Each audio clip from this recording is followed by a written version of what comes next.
Você sabia que além de coaching eu sou jornalista, né? Na verdade é a minha primeira profissão. Eu me formei no final de 2004 lá na Unesp de Bauru e desde então eu acho que várias coisas dentro dessa profissão têm me ensinado a ser uma pessoa melhor, a me desenvolver das mais diversas maneiras. E hoje eu queria trazer para vocês algumas das lições que os jornalistas têm para você, sendo você jornalista ou não. Vem comigo. Bom, eu sempre amei ser jornalista, é uma profissão que hoje eu exerço de uma maneira um pouquinho diferente, eu tenho coluna no UOL e tudo mais. Pensando sobre as várias habilidades que os jornalistas têm, muitas vezes habilidades natas, coisas com as quais eles nasceram, mas às vezes coisas que eles têm que aprender na profissão. Eu desenvolvi uma coisa que eu chamo de journalist thinking, como se fosse a ideia do design thinking, só que aplicada para o jornalismo. Como que, de alguma maneira, as coisas que os jornalistas fazem ou têm que fazer na sua profissão pode ajudá-los a se desenvolver melhor. E a primeira delas é o fato de ter sempre que encontrar o lead. O lead, ele é o primeiro parágrafo que vem em qualquer matéria que você vai fazer. Ele responde aquelas clássicas perguntas, sabe? O que, como, quando, onde e por quê. Esse é o chamado lead, que os jornalistas usam muito. Quando eu tô conversando com minhas amigas, às vezes eu falo, tá, mas me dá o lead dessa informação. Eu quero dizer, me dá o mais importante dessa informação. Então é isso, o jornalista é treinado a encontrar o que tem de mais importante naquilo que aconteceu, a filtrar de tudo o que acontece ao redor dele, o que realmente seria notícia. A gente chama isso de valor notícia, é uma coisa que vale ser noticiada. Pensa isso na sua vida. Se você começar a encontrar o lead das situações, você começa a ter muito mais clareza e objetividade, que são pilares do jornalismo, mas também pilares do coaching, coisas que podem te ajudar a ter mais clareza das situações, enxergar as coisas de uma maneira mais evidente e menos tendenciosa.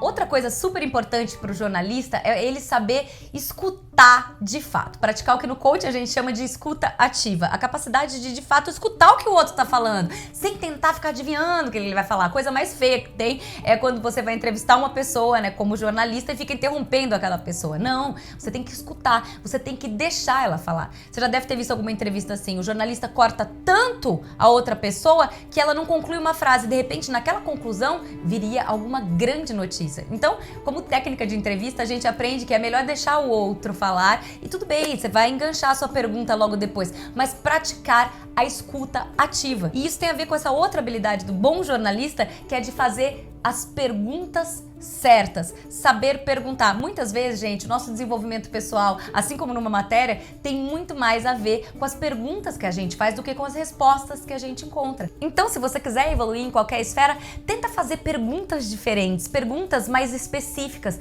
perguntas de fato interessadas no outro, gente. A comunicação é sobre você, mas é sobre olhar o outro também. E o jornalista, como um comunicador, ele é obrigado a treinar essa habilidade de enxergar o que está acontecendo com a outra pessoa. Isso serve demais para qualquer coisa na vida da gente, né?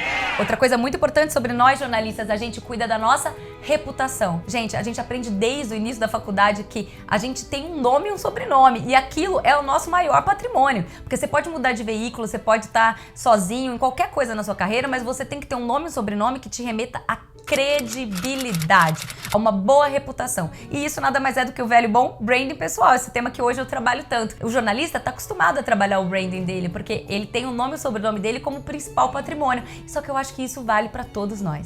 Mais uma coisa importante, o jornalista ele é um cara que tem foco, ele tem um objetivo, ele quer encontrar aquela notícia, então ele faz o que for preciso para encontrar aquilo. Então é uma pessoa curiosa, é uma pessoa que não tem medo de desagradar, de fazer as perguntas difíceis, de ser um pouco enxerido às vezes, mas para conseguir a notícia. É claro que, por exemplo, no cinema isso gerou várias coisas equivocadas, né? Às vezes o jornalista é colocado sempre como um chato, como um cara sem noção, que vai lá, que, né, comete às vezes até crimes para tentar encontrar aquela notícia. Não é bem assim na prática, mas de fato somos curiosos. Acho que isso vale demais pra vida, essa obstinação pela notícia, essa obstinação pela clareza, pela verdade. Será que a gente tá sendo assim na vida da gente, que não vale a pena a gente começar a ir atrás realmente do que a gente quer com toda a obstinação de um jornalista pela notícia?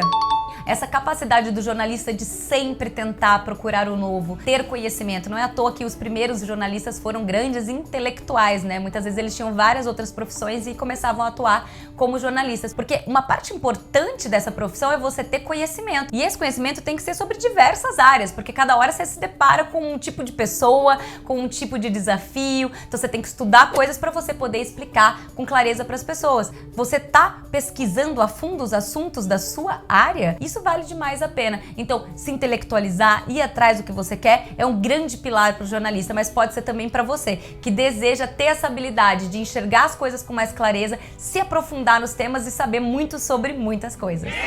E por fim, pensar em dois pilares muito grandes do jornalismo, que são a objetividade e a clareza na comunicação. Tentar explicar as coisas da maneira mais clara possível, mais objetiva possível, sem enrolação, porque ninguém tá com tempo e ninguém tá com energia para absorver as coisas complicadas, né? As coisas truncadas. Então, por exemplo, um bom texto é um texto que flui, a pessoa vai lendo e às vezes ele tem que ser curto mesmo, porque as pessoas não têm tempo para ler, e às vezes ele tem que ser super objetivo, ter palavras compreensíveis e tudo mais. Isso serve para nossa comunicação, às vezes lá em casa. Às vezes a gente tá truncando a nossa comunicação com as pessoas que a gente mais ama e não prezando pela clareza e a objetividade. Esses dois pilares valem para os jornalistas aí que estão começando a carreira, mas vale também para você, que é de outra área, mas só quer se comunicar melhor, tá?